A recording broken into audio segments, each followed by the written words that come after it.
¿Alguna vez has sentido que algo extraño invade tu hogar sin razón aparente? La Biblia nos advierte: no deis lugar al diablo. Efesios 4:27.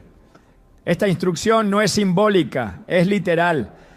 El enemigo no siempre entra por la puerta grande, muchas veces lo hace a través de objetos aparentemente inofensivos colocados por personas con intenciones ocultas.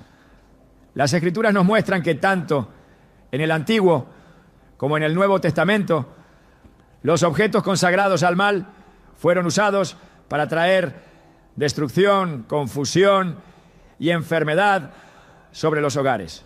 Hoy profundizaremos en una verdad inquietante. Existen elementos que las brujas y agentes del enemigo colocan intencionalmente en tu casa para afectarte espiritualmente. Te mostraremos cómo identificarlos y eliminarlos con autoridad espiritual. Revelaremos los pasos para proteger tu hogar según la palabra de Dios. ¿Estás listo para entender lo que Dios tiene reservado para ti cuando limpias tu entorno de toda obra del maligno? Hay casas en las que todo parece ir bien, hasta que de repente la armonía se rompe. Discusiones sin motivo, enfermedades que no cesan, insomnio inexplicable, una presencia pesada que se siente aunque nadie más esté ahí. Y entonces uno se pregunta: ¿qué cambió? ¿Qué se rompió en el ambiente espiritual?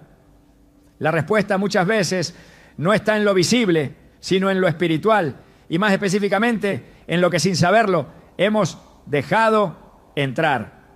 La Biblia lo advierte de forma contundente: no deis lugar al diablo. Efesios 4:27.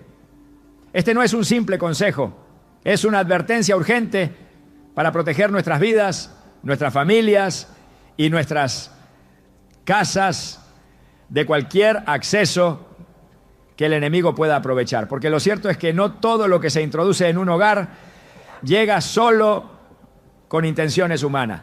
Hay objetos que portan cargas, pactos y maldiciones. Objetos aparentemente inofensivos que han sido utilizados por brujas y agentes del mal para abrir puertas en el mundo espiritual. Desde los tiempos más antiguos, los objetos han sido utilizados como instrumentos de conexión espiritual. Dios mismo instruyó a Moisés sobre la construcción del tabernáculo con elementos específicos que reflejaban santidad, pureza y comunión. El arca del pacto, por ejemplo, no era solo una caja, era el lugar donde la presencia de Dios habitaba entre su pueblo. Pero así como hay objetos sagrados que traen bendición, también existen objetos profanos que cargan maldición. En el libro de Josué encontramos una historia que ilustra este principio de manera estremecedora. Acán, miembro del pueblo de Israel, desobedeció las instrucciones de Dios tras la conquista de Jericó. Tomó para sí un manto babilónico, plata y oro, objetos malditos que debían ser destruidos. A simple vista era solo un botín de guerra, pero espiritualmente lo que Acán había llevado al campamento era condenación. Y las consecuencias no se hicieron esperar. Israel, que venía de victoria en victoria, fue derrotado en la batalla siguiente. El pueblo entero sufrió y Dios no volvió a estar con ellos hasta que el objeto maldito fue expuesto y eliminado. Israel ha pecado, han tomado del anatema, por eso no podrán hacer frente a sus enemigos. Josué 7:11-12. Este principio espiritual sigue vigente hoy. El enemigo conoce la autoridad del creyente. Sabe que un hijo de Dios cubierto por la sangre de Cristo es intocable, a menos que haya una puerta abierta. Y una de las formas más comunes y sutiles de abrir esas puertas es a través de objetos que entran en la casa sin ser discernidos. No se trata de superstición ni de paranoia. Se trata de realidades espirituales que muchos ignoran, pero que tienen efectos devastadores. Cuadros, estatuas, libros, joyería, muñecos, figuras decorativas. La lista puede ser larga, no por su forma externa, sino por su origen espiritual. Muchos de estos objetos han sido dedicados en rituales, han sido parte de ceremonias oscuras o han sido preparados intencionalmente para llevar ataduras a donde sean colocados. La intención del brujo no es estética, su intención es clara: entrar sin ser visto, contaminar sin ser detectado, oprimir sin ser culpado. Hay hogares donde la presencia de Dios ha sido desplazada poco a poco, no por pecado deliberado, sino por ignorancia. La Biblia dice en Oseas 4:6, mi pueblo perece por falta de conocimiento.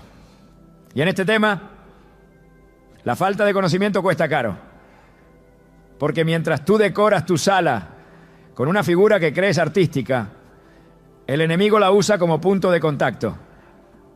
Mientras colocas en tu habitación una joya heredada que no conoces, una maldición ancestral puede estar activándose.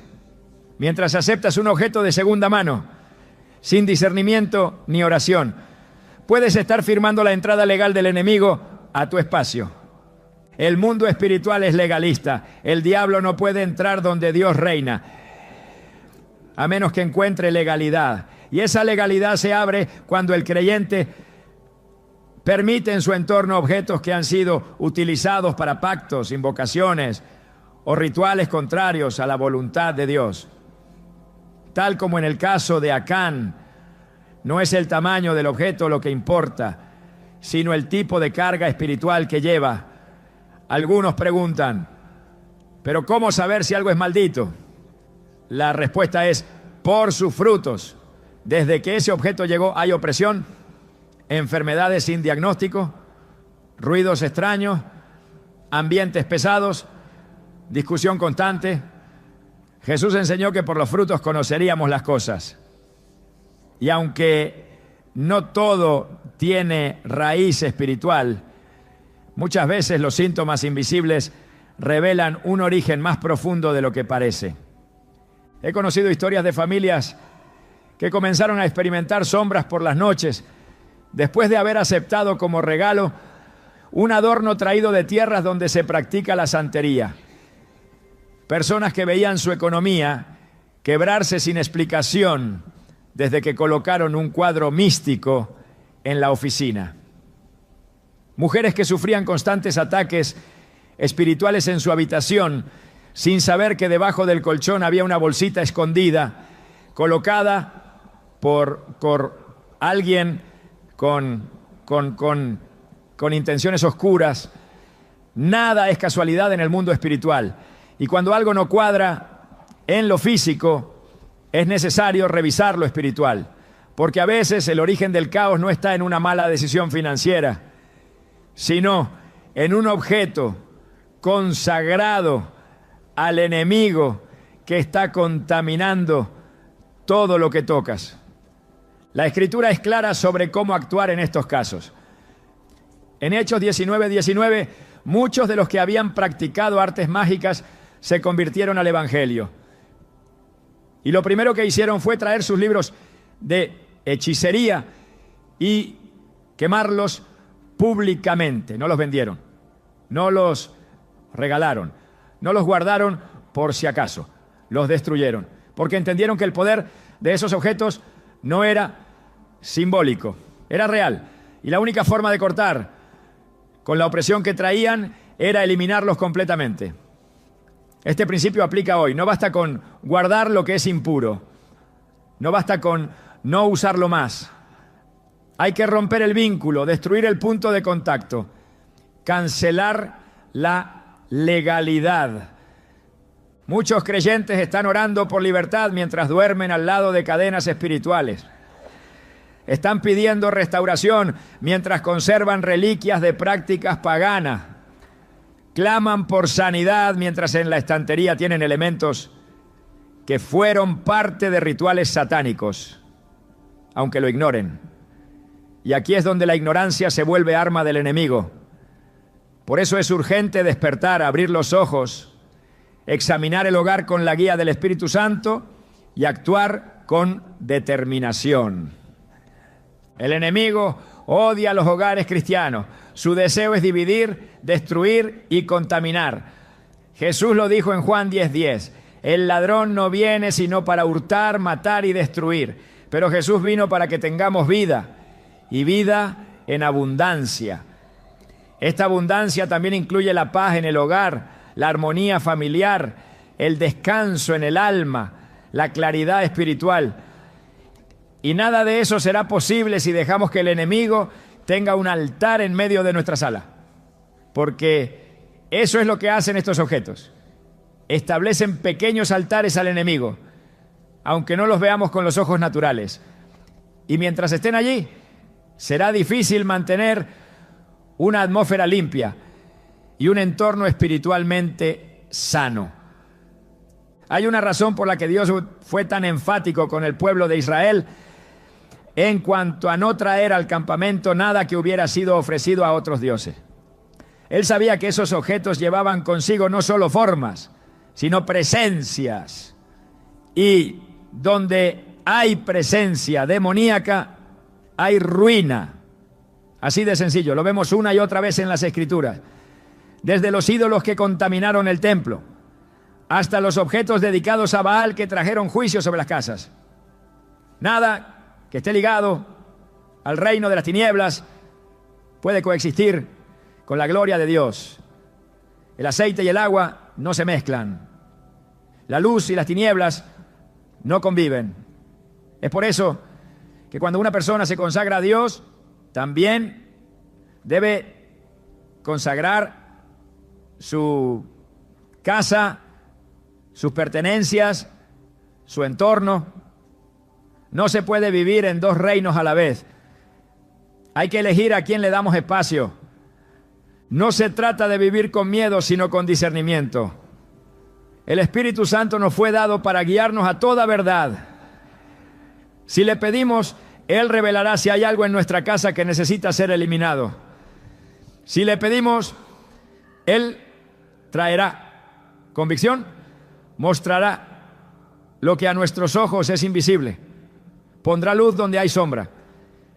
Y cuando esa revelación llegue, no hay que dudar, hay que actuar. Porque cada día que pasa con ese objeto en casa es un día más de puertas abiertas al enemigo. La buena noticia es que en Cristo hay autoridad.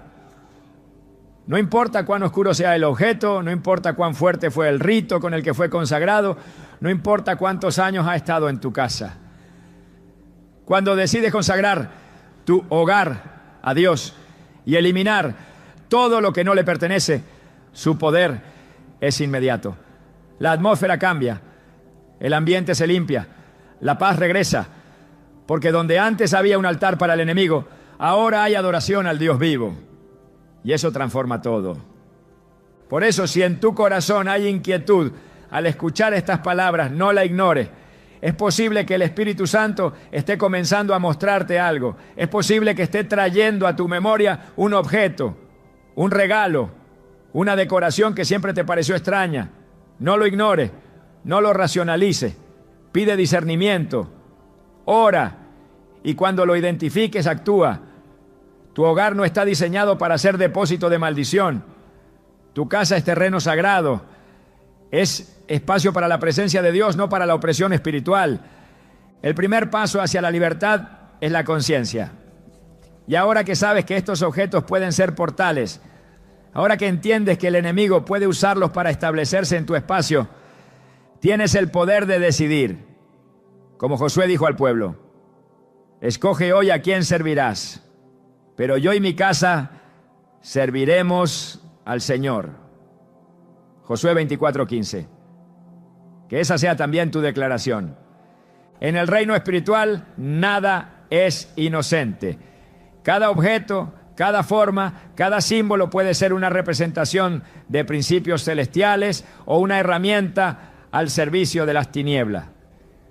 La palabra de Dios es clara en cuanto a la presencia de imágenes y figuras que representan realidades espirituales, tanto en el cielo como en la tierra. En el libro del Éxodo, Dios ordenó a Moisés esculpir querubines sobre el arca del pacto y sobre las cortinas del tabernáculo. no como objetos de adoración, sino como reflejos de una realidad celestial. Esos símbolos eran sagrados porque representaban lo santo, lo puro, lo eterno. Sin embargo, el enemigo ha replicado ese mismo principio con fines contrarios. Lo que en las manos de Dios es revelación, en las manos del adversario se convierte en deformación.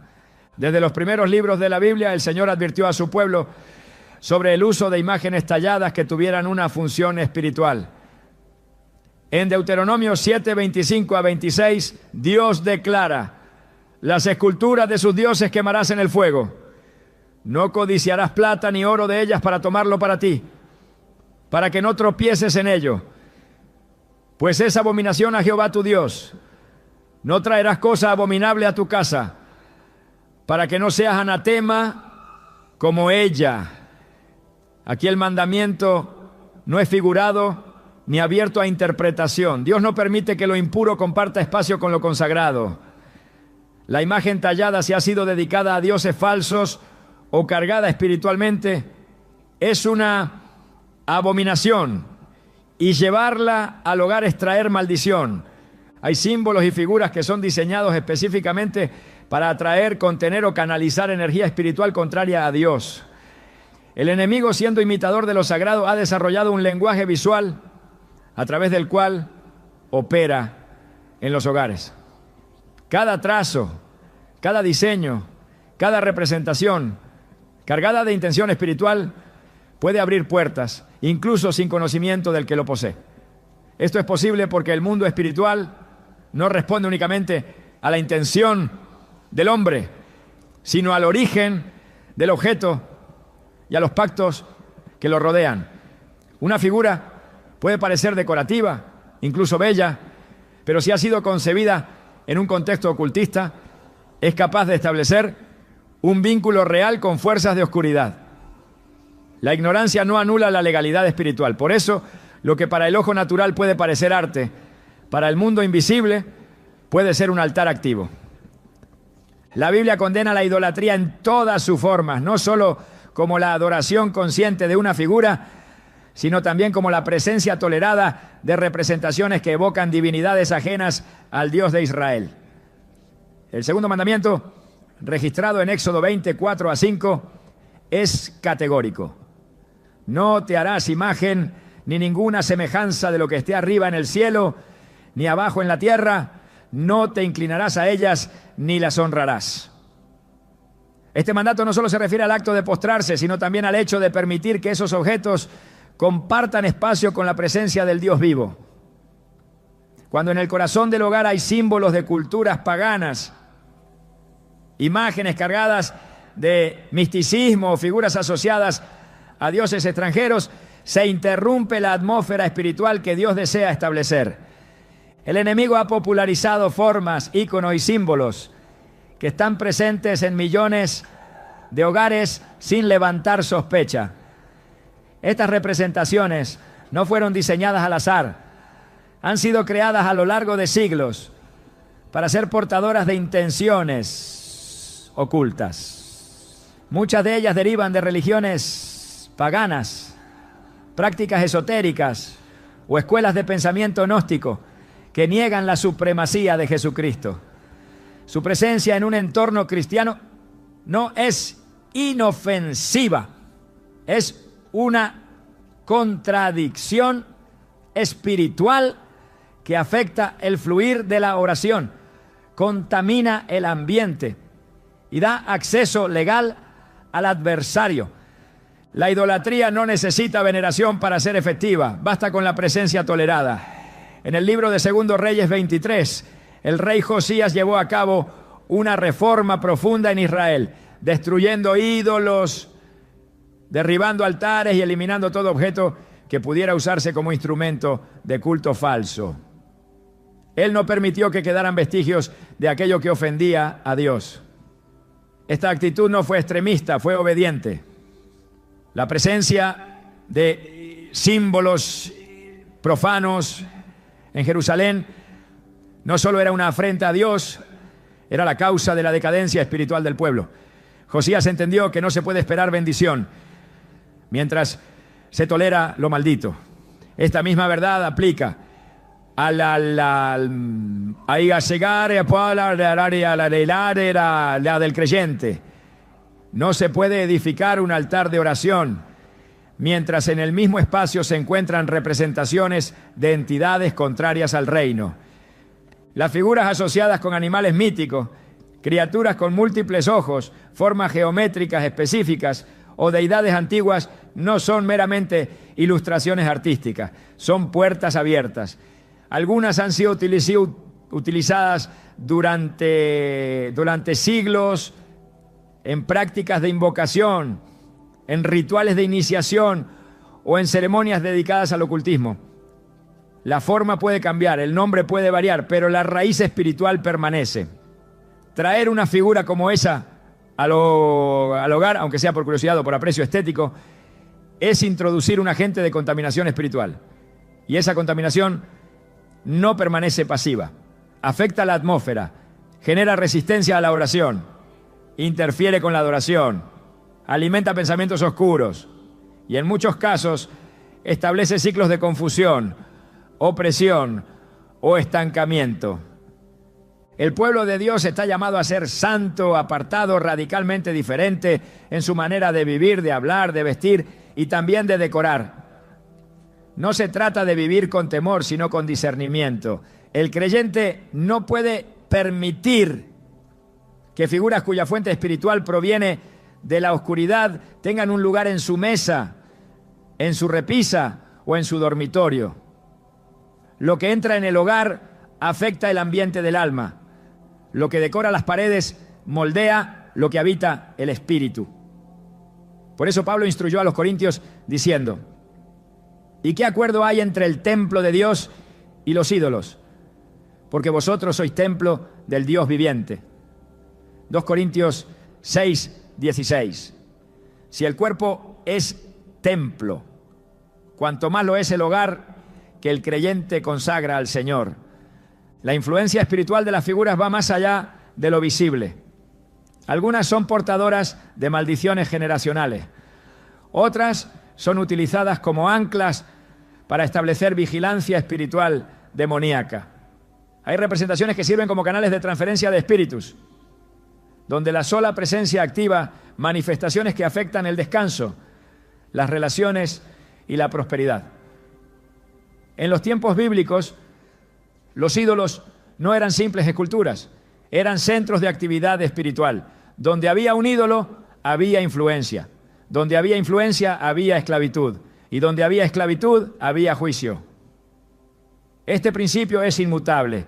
Si hay símbolos que glorifican la rebelión, el esoterismo, el relativismo espiritual o la adoración de dioses falsos, no puede haber comunión con el Espíritu Santo en ese lugar. En Apocalipsis 2:14, Jesús reprende a la iglesia de Pérgamo por tolerar doctrinas y prácticas idolátricas. Esta reprensión no fue por lo que enseñaban abiertamente, sino por lo que permitían en silencio. Dios no bendice lo que se tolera en desobediencia. No hay neutralidad en el ámbito espiritual. Cada objeto que se introduce en el hogar refleja una postura. O glorifica a Dios o glorifica al enemigo. O edifica el altar del Señor o sostiene el altar de la confusión. No hay punto medio. El hogar del creyente debe ser un lugar de santidad, no un depósito de artefactos contaminados. La belleza de un objeto no puede justificar su origen. La historia cultural no puede anular el mandato de separación. La tradición no puede estar por encima de la verdad espiritual. A lo largo de la historia bíblica, cada vez que el pueblo de Dios permitió la entrada de imágenes ajenas, se desató un proceso de decadencia espiritual. No porque la figura tuviera poder en sí misma, sino porque su presencia representaba una rendición interna. Era una señal de que algo en el corazón se había doblegado. Lo externo revela lo interno. Y cuando se permite que lo profano coexista con lo santo, Se pierde autoridad, se debilita la oración, se interrumpe el fluir de la gracia. El creyente que desea caminar en libertad no solo debe cerrar puertas obvias como el pecado, la desobediencia o la rebelión, sino también debe revisar con atención cada rincón de su casa. No hay lugar que el enemigo no quiera infiltrar. No hay habitación que no esté en su agenda. Si encuentra una figura que le pertenece, reclamará legalidad. Y si la encuentra expuesta, activa, visible, no necesitará permiso para operar. Su presencia será suficiente. La limpieza espiritual comienza con el discernimiento visual. El ojo entrenado por la palabra y guiado por el Espíritu Santo puede identificar lo que no armoniza con la santidad. No se necesita una manifestación demoníaca para saber que un símbolo es contrario a Dios. Basta con conocer la verdad, porque la verdad ilumina, la verdad confronta, la verdad revela, y cuando el creyente camina en la luz, todo objeto que fue hecho en tinieblas queda expuesto. En ese momento, la decisión es clara: destruir o tolerar, derribar o justificar. Y la elección que se tome determinará el nivel de libertad que se experimentará. El tiempo en que el pueblo de Dios podía ignorar estos temas ha terminado.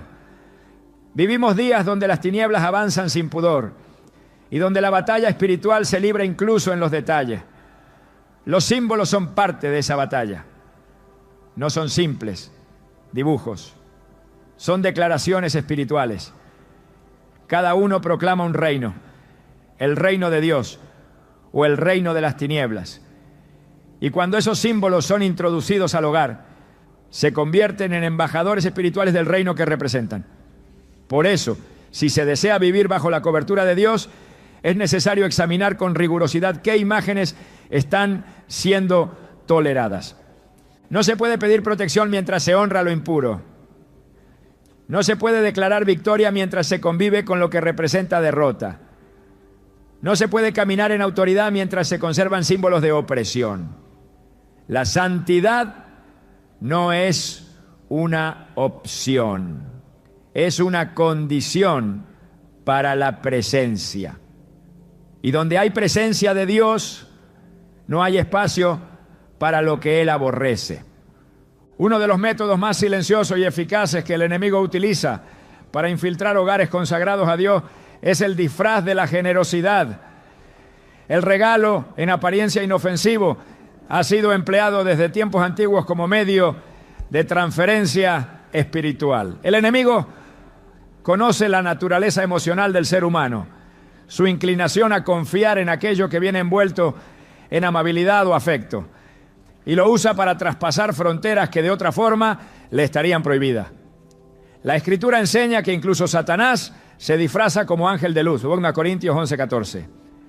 Y dentro de ese disfraz muchas veces hay un objeto, una pieza, un presente que ha sido consagrado a su servicio. El receptor no lo sabe, pero al aceptarlo también acepta lo que espiritualmente carga. Este principio no es nuevo. En el libro de Números, capítulo 22, se relata cómo Balac, rey de Moab, intentó destruir al pueblo de Israel no mediante armas, sino a través de una maldición disfrazada de palabra. Para esto ofreció a Balaam riquezas y regalos con el propósito de que él profetizara en contra del pueblo de Dios. Aunque Balaam fue impedido por Dios de maldecir, el intento reveló una estrategia espiritual: usar dádivas como canal de influencia maligna. El regalo puede ser un acto externo, pero en el mundo invisible puede representar un pacto, una entrada, una transferencia. En muchas culturas donde se practican rituales ocultistas, los objetos que se consagran para mal son ofrecidos con la intención de ser entregados a la víctima. Estos objetos no necesariamente tienen un aspecto oscuro o intimidante. Pueden ser pulseras, joyas, piezas decorativas, libros, tejidos, instrumentos musicales, muñecos artesanales o incluso alimentos. Lo que define su peligro no es su forma, sino el propósito espiritual con el que fueron preparados. La brujería opera mediante la transferencia. Un objeto tocado, ungido o ritualizado puede portar una carga espiritual que, al entrar a la casa del creyente, comienza a establecer opresión, enfermedad, confusión o conflicto. La víctima no lo nota de inmediato, todo comienza con pequeños cambios. Una oración que ya no fluye igual, una paz que comienza a desvanecerse, un peso en el ambiente que se vuelve constante. La raíz muchas veces está en aquello que fue recibido sin discernimiento. La Biblia enfatiza la necesidad de evaluar el origen de lo que se recibe. En el 1 Juan 4:1 se exhorta: amados, no creáis a todo espíritu, sino probad los espíritus si son de Dios. Esta instrucción no se limita a palabras proféticas, sino que se extiende al contexto espiritual de cualquier cosa que se introduce en el ámbito del creyente. El espíritu detrás de un objeto puede ser probado, no con juicio humano, sino con la guía del Espíritu Santo. El creyente debe desarrollar una sensibilidad espiritual que le permita discernir más allá de lo visible, porque no todo lo que brilla trae bendición y no todo lo que se ofrece nace del amor. La astucia del enemigo se manifiesta precisamente en que sabe disfrazar lo impuro de pureza, sabe presentarse en formas que no despiertan sospecha. En el contexto de regalos esto se vuelve especialmente efectivo. Cuando alguien recibe un objeto como muestra de aprecio, su corazón se abre. Ese acto de apertura, aunque emocional, tiene consecuencias espirituales. Abrir el corazón sin discernimiento es como abrir la puerta del hogar sin preguntar quién llama. En ese espacio, lo espiritual se infiltra y una vez dentro comienza a operar. La historia del pueblo de Israel muestra repetidamente que los objetos traídos del exterior, si no eran consagrados al Dios verdadero, traían consigo contaminación. En Josué 6:7 Dios advirtió que todo lo que se hallara en Jericó debía ser destruido, pues era anatema. A pesar de la advertencia, Acán tomó parte del botín y lo ocultó.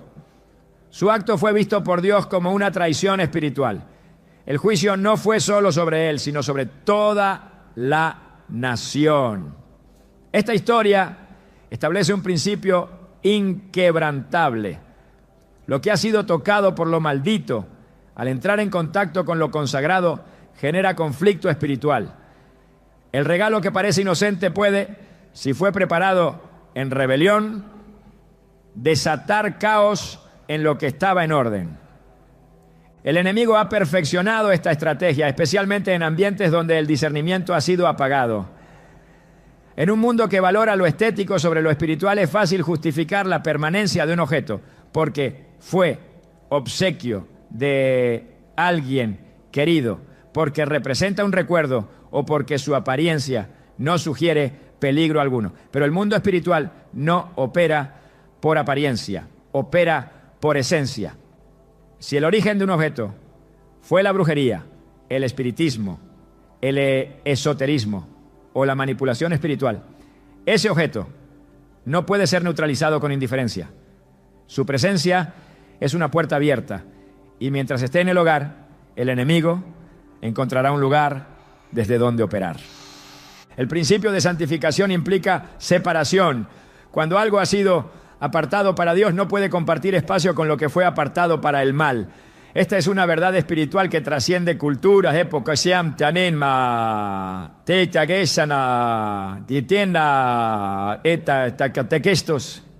La casa del creyente es un santuario, es un lugar que debe reflejar la presencia de Dios.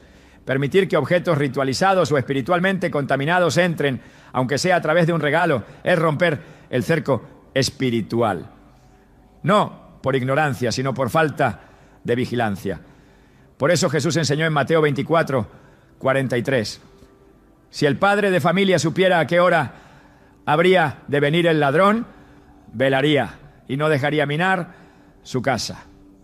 Esta vigilancia debe ser constante. Y en la era de la mezcla, de la globalización espiritual, de los adornos sin origen claro, la vigilancia debe ser aún más aguda.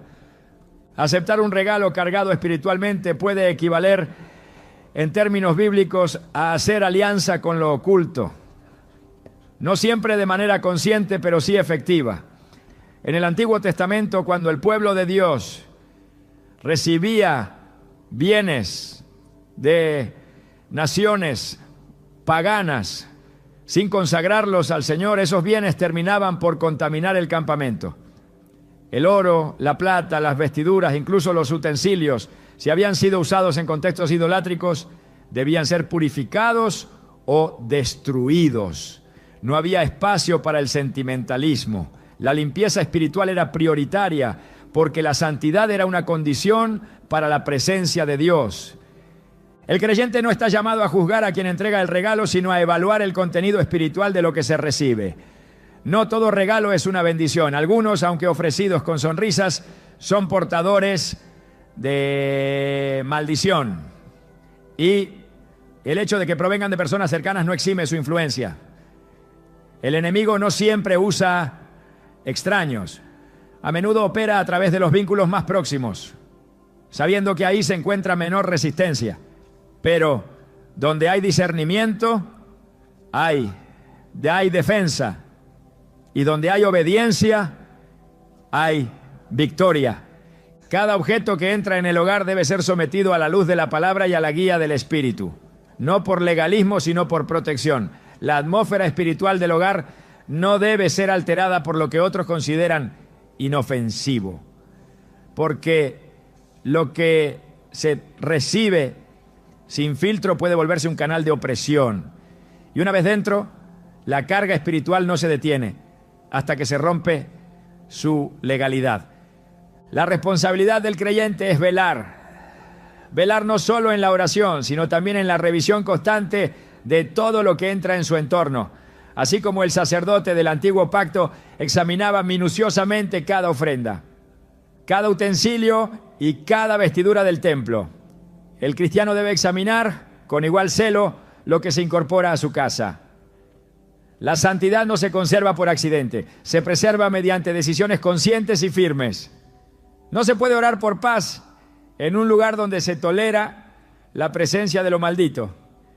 Los regalos cargados espiritualmente no se neutralizan con indiferencia ni con ignorancia. Se neutralizan con la verdad, con la luz y con la autoridad delegada en el nombre de Jesús. Pero lo primero es identificarlos. Lo segundo, no justificar su permanencia. Y lo tercero, actuar con diligencia espiritual. Porque lo que fue preparado para tu caída no tiene por qué permanecer donde Dios ha decretado victoria. El mundo espiritual no es silencioso, aunque muchas veces opera en lo invisible. Sus efectos se manifiestan con una claridad que solo puede negar aquel que ha cerrado su espíritu a la verdad. No todo lo que ocurre dentro de un hogar tiene su origen en el plano físico. Las tensiones, los sueños perturbadores, las sensaciones de peso inexplicable, las discusiones que estallan sin causa aparente, los pensamientos oscuros que aparecen en medio de la noche, las enfermedades que resisten tratamiento, todo eso puede ser señal de algo más profundo. Hay manifestaciones espirituales que no surgen de la imaginación ni del azar, se activan, se alimentan, se mantienen porque algo en ese lugar les dio legalidad para operar. Y cuando eso sucede no basta con ignorarlo, tampoco basta con racionalizarlo, es necesario discernirlo. La Escritura no oculta esta realidad. Desde el Génesis hasta el Apocalipsis, Dios muestra cómo lo espiritual interfiere directamente en lo natural.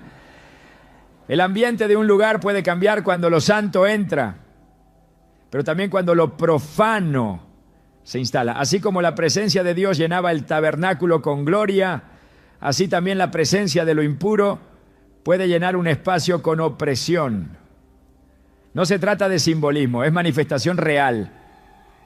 Lo que está consagrado al mal no permanece inerte. opera. Y su presencia altera el ambiente, moldea actitudes, distorsiona pensamientos, desgasta relaciones. Cuando un objeto consagrado a fuerzas contrarias a Dios es introducido en un hogar, lo primero que comienza a cambiar es la atmósfera. Hay una pérdida paulatina de paz. Las oraciones se sienten estancadas. La lectura de la palabra se vuelve difícil. El descanso se interrumpe. El ánimo decae. Nada externo parece justificar lo que ocurre, pero internamente algo se ha desplazado. Lo que antes fluía en el espíritu, ahora encuentra resistencia. No porque Dios haya cambiado, sino porque el lugar ha sido invadido. Las tinieblas no necesitan gritar para ser efectivas.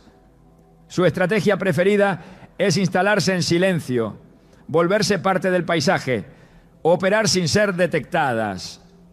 Y si el creyente no vigila, si no examina, si no confronta, esa presencia se afianza.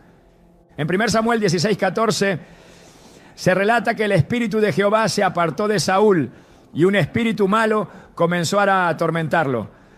Este pasaje revela un principio espiritual poderoso. Cuando lo divino se retira, lo contrario entra.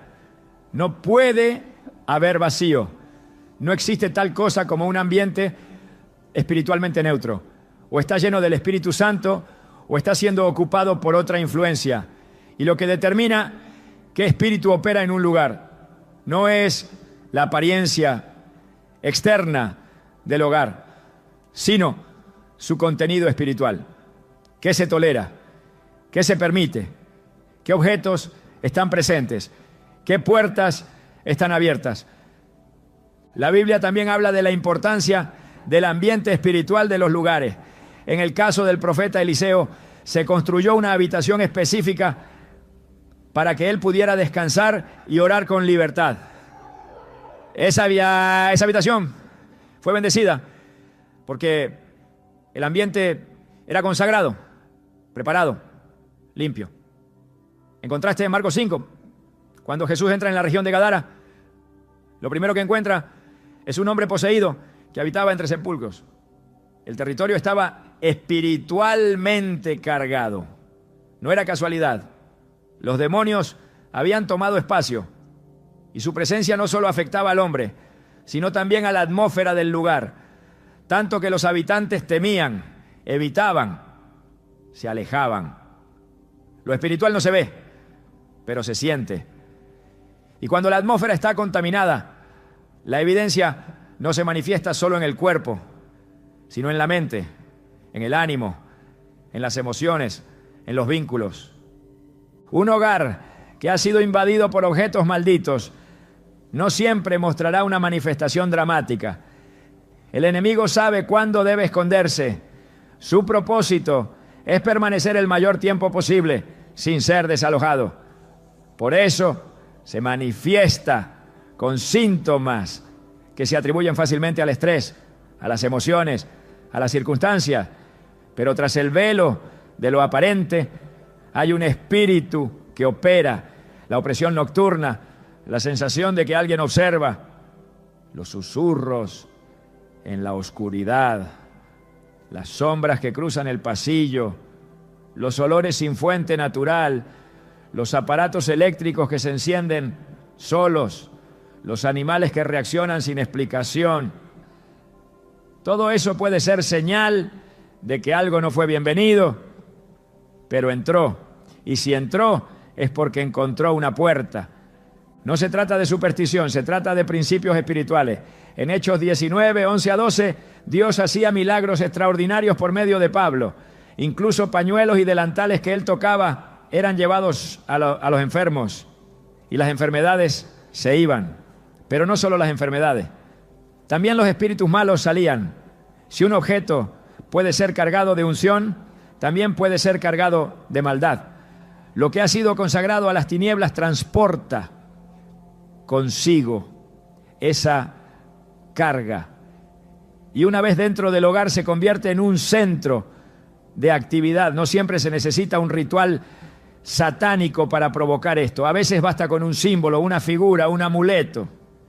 Si has sido creado con un propósito contrario al reino, ya es suficiente. El enemigo sabe esconderse en lo cotidiano. Se disfraza en lo estético, en lo cultural, en lo simbólico. Pero su presencia no puede permanecer oculta por siempre. Lo espiritual termina manifestándose.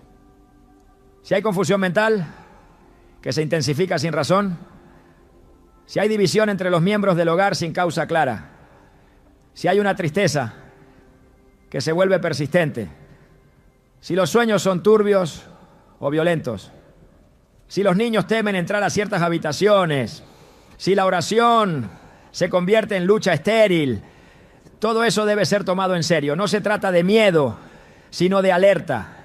La autoridad que tenemos en Cristo no funciona automáticamente. Se activa con obediencia, con limpieza, con discernimiento. En Efesios 6:12, Pablo enseña que nuestra lucha no es contra sangre y carne, sino contra principados, contra potestades, contra gobernadores de las tinieblas de este siglo, contra huestes espirituales de maldad. Esta lucha no siempre ocurre en el templo o en la calle. Muchas veces la batalla más intensa ocurre en casa. Y si el terreno está contaminado, el enemigo tendrá ventaja. La atmósfera de una casa consagrada es como un altar constante. El enemigo no puede resistir una atmósfera llena del Espíritu. Pero si encuentra una grieta, si haya un objeto que le pertenece, reclamará espacio. El pueblo de Israel, al entrar en la tierra prometida, fue instruido a destruir todo objeto dedicado a los dioses de las naciones que habitaban allí. No solo se les dijo que los evitaran, sino que los derribaran, los rompieran, los quemaran, porque el Señor sabía que mientras esos objetos permanecieran, su influencia espiritual se mantendría activa. La idolatría no se disuelve con indiferencia, se destruye con acción. Y lo mismo ocurre hoy. No basta con aceptar que algo no agrada a Dios. Es necesario eliminarlo para que la atmósfera sea restaurada. En los evangelios, cuando Jesús llegaba a un lugar, los demonios se manifestaban, no porque Él los provocara, sino porque su presencia los incomodaba. Donde hay luz verdadera, lo oculto sale a la superficie. Si en tu casa la presencia de Dios no fluye con libertad, si la adoración se siente bloqueada, si el silencio no transmite paz sino tensión, algo está impidiendo el fluir. Y si lo espiritual no se activa en favor de la casa, es posible que algo esté activando lo contrario. La atmósfera no miente. Lo que se respira en un lugar revela quién está operando allí. Hay hogares donde la enfermedad se ha convertido en rutina, donde los ciclos de pérdida se repiten una y otra vez, donde los matrimonios viven en constantes crisis, donde los hijos no pueden dormir tranquilos, donde el sustento económico parece desvanecerse sin razón. Nada de eso es normal, nada de eso es parte del diseño de Dios. Todo lo que es constante, todo lo que resiste la oración, todo lo que se ha vuelto patrón debe ser investigado. Porque el enemigo no solo ataca desde fuera, muchas veces opera desde dentro, desde un objeto, desde una figura, desde un elemento que fue ignorado, pero que nunca dejó de actuar. La oración tiene poder, pero ese poder se activa con obediencia. No se puede declarar victoria sobre una casa contaminada sin primero limpiar el terreno. La sangre de Cristo limpia, pero el corazón debe estar dispuesto a desalojar lo que se ha tolerado. La unción libera, pero necesita espacio. El Espíritu Santo no comparte habitación con ídolos, con símbolos del ocultismo, con objetos que fueron consagrados a deidades contrarias. Donde hay luz verdadera, lo demás debe salir. La manifestación espiritual no es una amenaza para el creyente obediente, es una señal de que el enemigo fue detectado. Y esa detección debe ser seguida por acción, no por temor, sino por convicción. El que limpia su casa verá la diferencia. el que consagra su espacio experimentará la libertad. La atmósfera del hogar debe reflejar la atmósfera del cielo. Paz, orden, presencia, dirección. Y si algo está interfiriendo con eso, no es de Dios. La casa del creyente no es solo refugio físico, es altar, es santuario, es lugar de adoración. No se puede permitir que lo profano contamine lo santo. Donde el Espíritu de Dios habita, hay libertad. Y esa libertad comienza cuando lo oculto es traído a la luz. No basta con orar, hay que revisar. No basta con pedir, hay que actuar. Y cuando la atmósfera sea restaurada, todo lo que estaba oprimido comenzará a fluir, porque Dios honra al que le honra. Y una casa limpia es una casa lista para ser habitada por su gloria. Cuando el enemigo ha logrado entrar a una casa a través de objetos contaminados, la única forma de restaurar la atmósfera espiritual es mediante una limpieza profunda. Una limpieza que no es física, sino espiritual, basada en principios establecidos por la palabra de Dios. Porque no basta con identificar el problema, es necesario remover la causa. Y no basta con removerla externamente, hay que romper toda legalidad interna. No existe neutralidad en la guerra espiritual, o se consagra o se contamina, o se edifica altar al Dios vivo o se le da lugar al enemigo. Y si lo que ha entrado fue diseñado para establecer opresión, su permanencia solo multiplicará el daño. La limpieza espiritual del hogar no es opcional para quien desea vivir en libertad. Es una urgencia que no puede esperar. Desde el Antiguo Testamento, Dios instruyó a su pueblo sobre la necesidad de destruir todo aquello que representara idolatría, prácticas ocultas o consagración a lo profano. En Deuteronomio 7:26 dice claramente: y no traerás cosa abominable a tu casa, para que no seas anatema como ella. La aborrecerás del todo y la abominarás, porque es anatema. Esta instrucción no estaba dirigida a templos ni a ciudades paganas. Era una orden directa para el hogar. Dios conocía el principio. Lo que se tolera dentro se activa. Lo que se guarda por afecto termina gobernando por legalidad. Y cuando el objeto es maldito, su presencia basta para contaminar todo lo demás. Por eso el mandamiento no era almacenarlo, ni ignorarlo, ni apartarlo. Era destruirlo. La limpieza espiritual comienza en el corazón, pero se manifiesta en los actos. No hay redención sin arrepentimiento y no hay restauración sin acción. Es necesario que el creyente se levante con convicción y autoridad para examinar cada rincón de su hogar. No para buscar con paranoia, sino para actuar con discernimiento. La guía del Espíritu Santo no falla cuando se le invoca con sinceridad.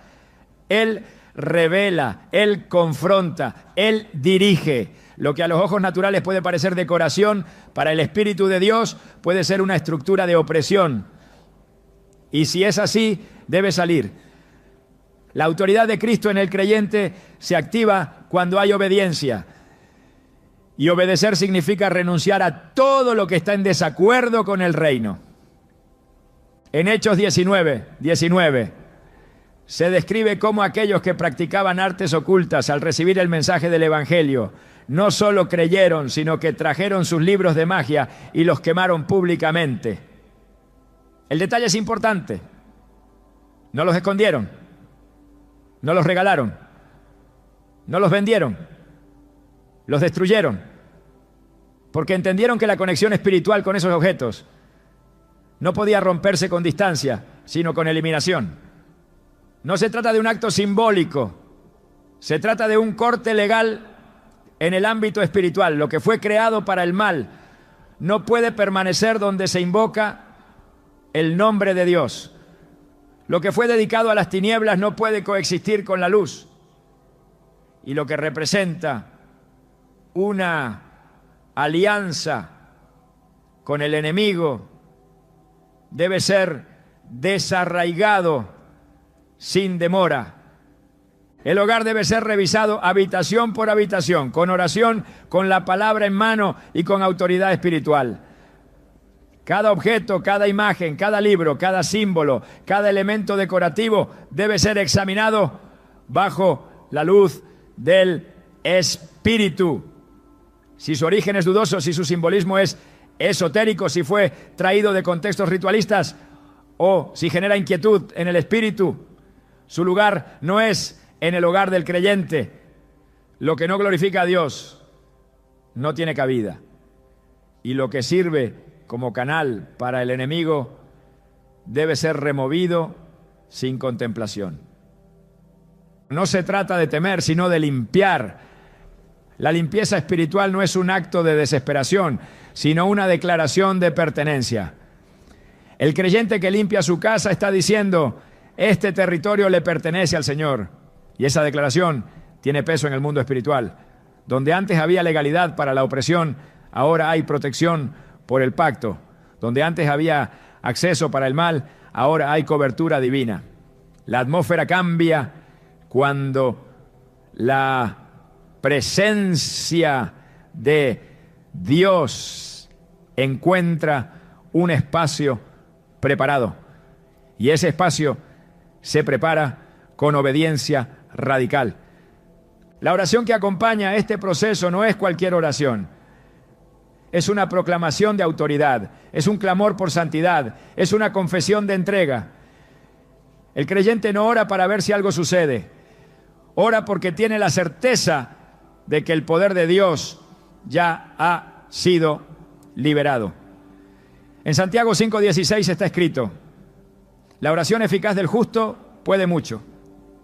Esa oración, unida a la acción, es capaz de romper cadenas invisibles, desalojar presencias oscuras y restaurar el fluir del Espíritu en cada ambiente del hogar.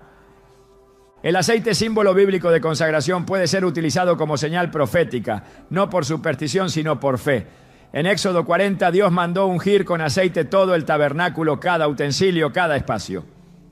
No por ritualismo, sino por santificación. Y ese principio puede ser aplicado al hogar. Una vez que los objetos contaminados han sido removidos, el lugar debe ser consagrado. No basta con vaciar, hay que llenar. No basta con sacar lo profano. Hay que invitar lo santo. Y esa invitación se hace con oración, con adoración, con palabra, con presencia constante de Dios. Porque un espacio limpio es una victoria momentánea, pero un espacio lleno de Dios es una victoria permanente. La limpieza espiritual también exige que el corazón del creyente permanezca vigilante. No basta con limpiar una vez. La vigilancia debe ser continua. Jesús lo expresó claramente en Mateo 12:43-45, cuando habló del espíritu inmundo que sale del hombre y al no encontrar lugar donde habitar, regresa y encuentra la casa barrida, adornada pero vacía. El resultado fue peor que el estado inicial. ¿Por qué? Porque la limpieza sin llenura es invitación al retroceso. Por eso, después de limpiar el hogar de todo objeto maldito, el creyente debe establecer un altar de adoración en su casa. No un objeto físico, sino una vida consagrada, una atmósfera constante de oración, un ambiente que refleje el carácter de Dios, donde su palabra es leída, su nombre exaltado y su voluntad obedecida. La limpieza espiritual también rompe ciclos, porque muchas veces lo que opera en una casa afecta a generaciones. El enemigo no solo busca destruir el presente, sino sembrar patrones en los que habiten los hijos y los nietos. Pero cuando se rompen los vínculos espirituales con lo maldito, también se rompe el ciclo de opresión. El hogar se convierte en refugio, en escuela de fe, en plataforma de bendición para los que vienen después. Y esa transformación comienza con un acto firme: remover lo que no debe estar. El enemigo teme a un creyente que limpia su casa, porque sabe que esa limpieza es más que simbólica, es profética. Es una señal de que la autoridad ha sido retomada, de que el terreno ya no está disponible, de que el altar ha sido restaurado, de que la gloria de Dios puede descender, y donde la gloria habita, el enemigo huye, porque no hay pacto demoníaco que resista la presencia del Altísimo. No hay objeto maldito que prevalezca ante el fuego de la santidad. Por eso la limpieza espiritual del hogar no es solo una práctica, es una declaración de guerra, es una manifestación de fe, es un acto de obediencia que abre las puertas a la restauración, a la paz, a la libertad verdadera. Lo que se limpia en lo físico repercute en lo espiritual. Lo que se desecha en obediencia provoca movimiento en los cielos. Y lo que se consagra con sinceridad establece un nuevo nivel de cobertura, de protección y de comunión con el Espíritu de Dios. El poder para cerrar toda puerta al enemigo no proviene del esfuerzo humano ni de una fórmula religiosa, sino de la autoridad que Dios ha delegado en aquellos que caminan bajo su pacto. Esa autoridad no es simbólica ni teórica, es real, operativa, activa en el ámbito espiritual. Jesús fue claro cuando declaró: he aquí, os doy autoridad de hollar serpientes y escorpiones, y sobre toda fuerza del enemigo, y nada os dañará. Lucas 10:19. No habló de una posibilidad futura, sino de una autoridad presente. Y esa autoridad no está sujeta a emociones, sino al entendimiento del lugar que el creyente ocupa en Cristo. Una vez que el hogar ha sido limpiado, que los objetos malditos han sido removidos y que la atmósfera ha sido restaurada, es necesario afirmar la posición espiritual desde la cual se gobierna. Porque todo lo que se cierra en la tierra será cerrado en el cielo. Pero cerrar espiritualmente no es repetir palabra, es ejecutar legalidad divina, es establecer límites invisibles que el enemigo no puede transgredir. Y esos límites se trazan con obediencia, con santidad, con comunión profunda con Dios. Donde hay sumisión a su voluntad, hay respaldo de su trono. La autoridad fluye desde esa alineación. En Efesios 2:6 se afirma que Dios nos resucitó juntamente con Cristo y nos hizo sentar en los lugares celestiales con Él. Esa posición espiritual implica gobierno, vigilancia, dominio. No se trata solo de resistir, sino de avanzar, de recuperar terreno, de decretar que toda obra del adversario queda anulada. El creyente no vive como esclavo de las circunstancias, sino como hijo del Rey. Y donde hay hijos, hay herencia. Donde hay herencia, hay poder.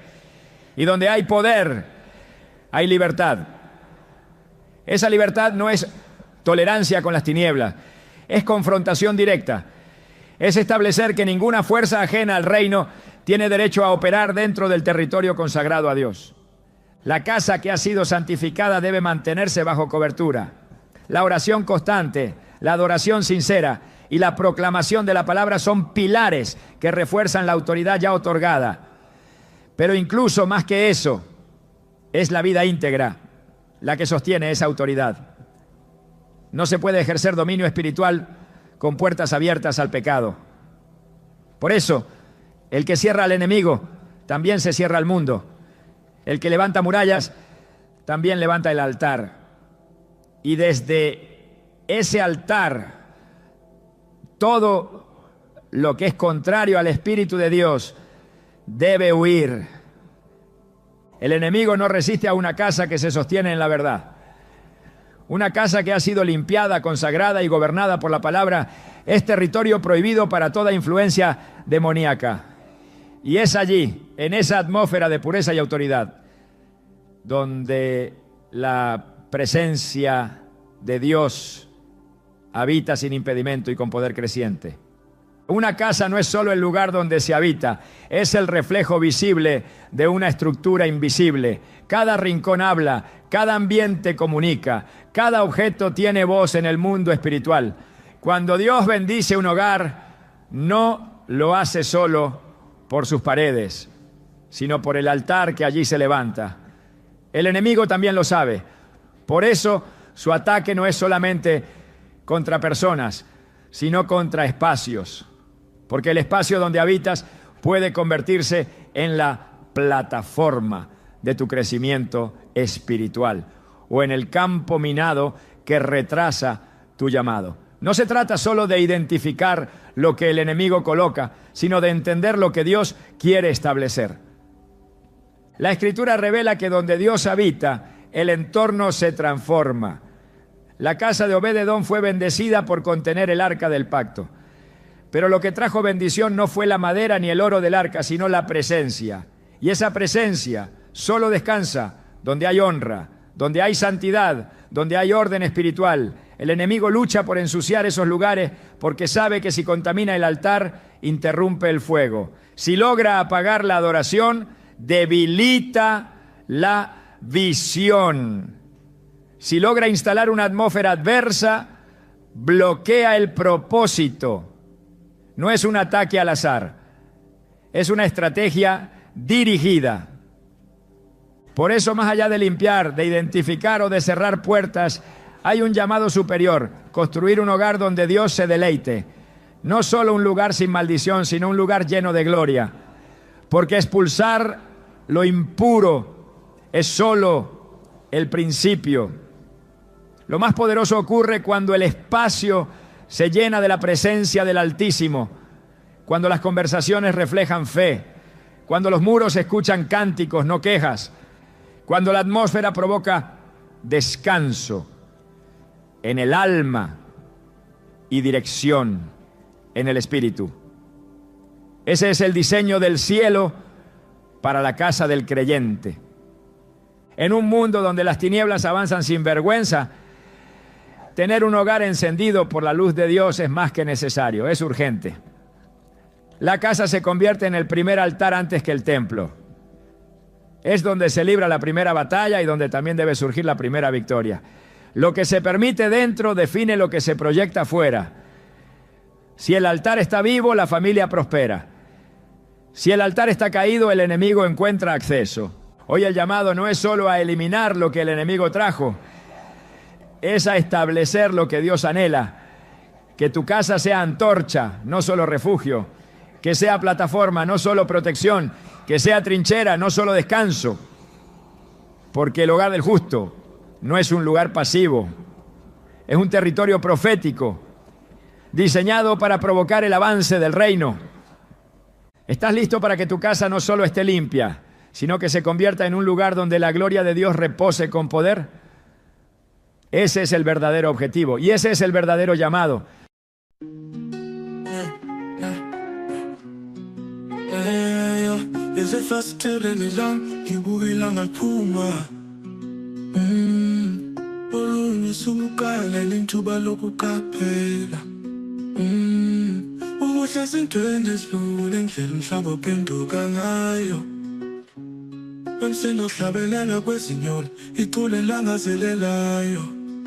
Okwamsuswana wokuthula, umsuswana wokusola, umsuswana wokuphefumula, uzumhlaba ufuthumele. Ekuboneni obumnene kwakhanya kwasekuseni, njengoba izinyoni zithula izingoma zazo, futhi yonke into sesilungile. Siyandisa sindise, amazwi azowahlangane. Isimfoni yemvelo isigesa phezulu kakhulu. Bangikhumbuza inkululeko, indlela abandanza ngayo phezulu. Elulela amaphiko, esakaza umlayezo wothando. Okwamsuswana wokuthula, umsuswana wokusola, umsuswana wokuphefumula, uzumhlaba ufuthumele. Ekuboneni obumnene kwakhanya kwasekuseni, njengoba izinyoni zithula izingoma zazo, futhi yonke into sesilungile. Impilo iwuhambo, ingoma esikhula ngayo sonke. Ukuphakama kwayo nokwehla kwayo, injabulo yayo kanye nodosi lwayo. kodwa phakathi kwezingushungushu kukhona ubuhlobo ongatholakala, njengokukhala kwezinto nokunanela kuthuthuza ingqondo.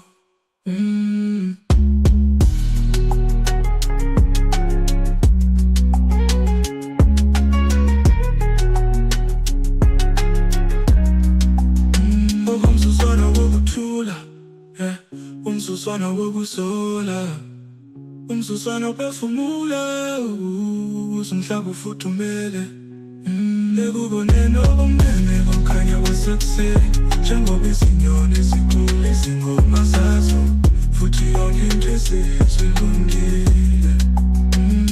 Impilo iwuhambo, ingoma esicula ngayo sonke, nokuphakama kwayo nokwehla kwayo, injabulo yayo kanye nodusi lwayo. Kodwa phakathi kwezingushungushu kukhona ubuhlobo ongatholakala, njengokukhala kwezinto nokunanela kuthuthuza ingqondo.